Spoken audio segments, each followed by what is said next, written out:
Ray Hamilton was arrested and sentenced to 342 years in jail.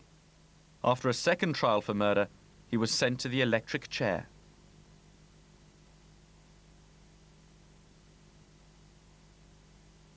The police cars carried a massive armory of weapons. They prepared an ambush for the outlaws. This reconstruction of the ambush was made only a few days later. For 3 days and nights, these officers lay in wait on this road, but Bonnie and Clyde were wary. On the 23rd of May, the officers stopped Henry Methvin's father as he drove up the road. He was handcuffed to a tree and his truck left by the roadside as a decoy.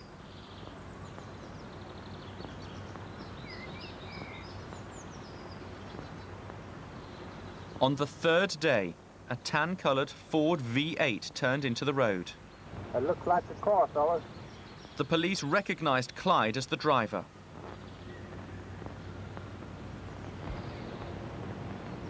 That's him for sure, I'll guarantee you. Get ready now. As Clyde saw Methvin's truck, he slowed down. The police prepared to open fire. That's him, fellas. If he reaches for it, let him have it. Look down!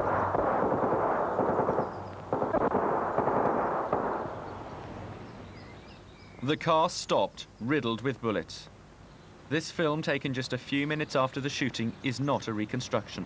Here is Clyde Barrow and Bonnie Parker, who died as they lived, by the gun. Bonnie is seen leaning against Clyde. Clyde was a master gunman. Seldom did anyone ever live when Clyde got the first shot. There were a pistol and a shotgun ready on the floor of their car, but the ambush had taken the couple by surprise. Within hours, sightseers were travelling to the ambush site. A procession of more than 50 cars escorted the shattered Ford to the police pound. Here, it was put on show. A fence was set up to stop souvenir hunters. They'd already tried to rip parts off the car and seize bits of Bonnie and Clyde's hair and clothing. On the back seat, lawmen found 3 light machine guns, a dozen pistols, and more than 1,000 rounds of ammunition.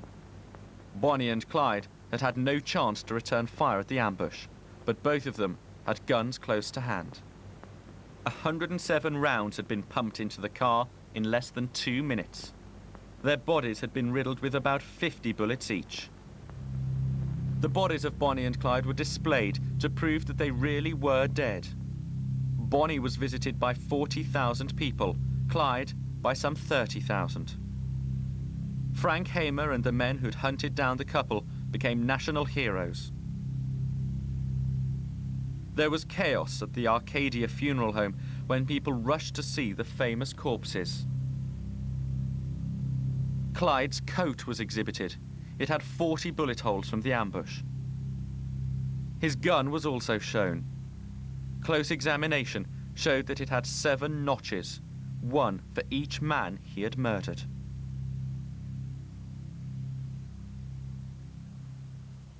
"20 relatives and friends stood trial for harbouring the couple. The men were chained together, but the women weren't considered dangerous. WD, already serving 15 years, got another 2. Henry Methvin had a life sentence. He also received an extra 2 years. Bonnie's sister Billy and Buck's wife Blanche were sentenced to 1 year and a day each. Bonnie and Clyde's mothers were put on trial. Their lawyer pleaded that love took precedence over the law, but the judge wasn't impressed by the defence or by Mrs. Barrow's ill health. Both were given 30 days in prison. Clyde was buried next to his brother Buck at West Dallas Cemetery. An aeroplane dropped a floral wreath. Although she had asked to be buried next to Clyde, Bonnie was taken to Dallas's Fish Trap Cemetery. The press was out in force. As well as her extended family, thousands of sightseers attended the funeral. Her sister and mother were inconsolable. Clyde's family was also there. Her family wrote an epitaph for Bonnie's grave. As the flowers are all made sweeter by the sunshine and the dew, so this old world is made brighter by the lives of folks like you. While on the run, Bonnie had sent poems to various newspapers. They included her own epitaph. They don't think they're too tough or desperate. They know that the law always wins. They've been shot at before, but they do not ignore that death is the wages of sin.